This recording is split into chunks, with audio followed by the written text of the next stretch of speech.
Today we are going to talk about Major Kaduna Chukwuma Nzeogwu, the man that was alleged to lead the 1966 coup, even though he wasn't the one that planned the coup.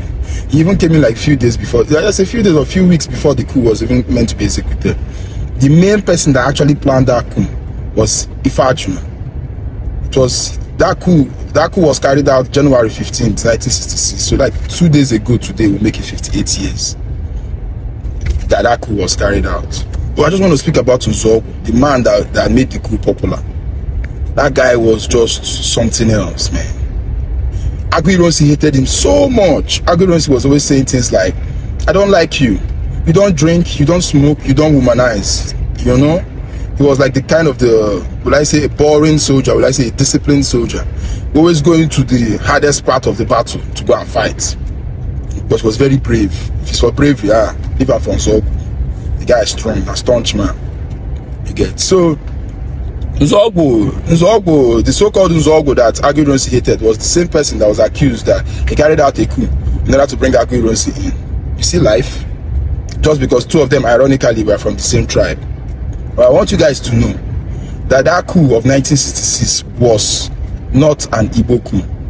I'm going to do an extensive video on this regarding this to explain how that coup actually happened. But it wasn't an Igbo coup. The five majors actually they wanted to install Awolowo as the next president because they didn't like what Tafa Balewa and not actually Tafa Balewa, what Sardauna of Sokoto Ahmadu Bello was doing to this guy, to the AC party and to Awolowo.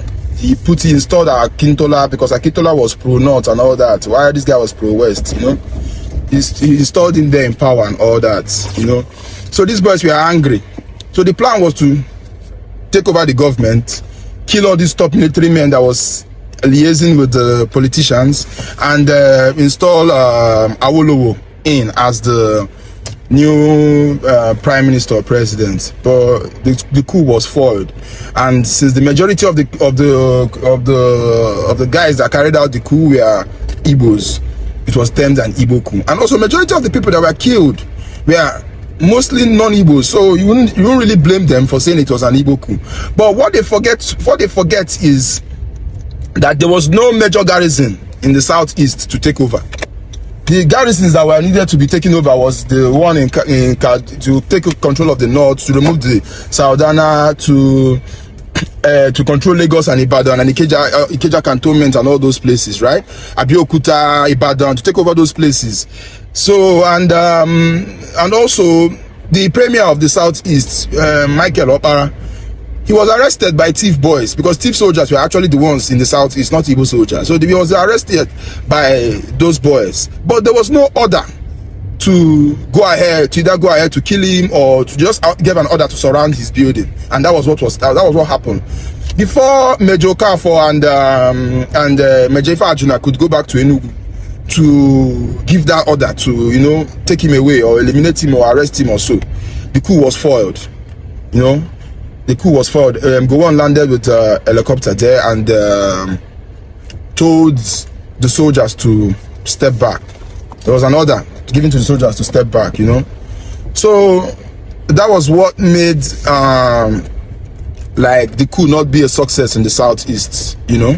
That was what actually happened that made the coup not to be a success in the southeast. You get. But I'll still talk more about this and like break down on how all the events happened.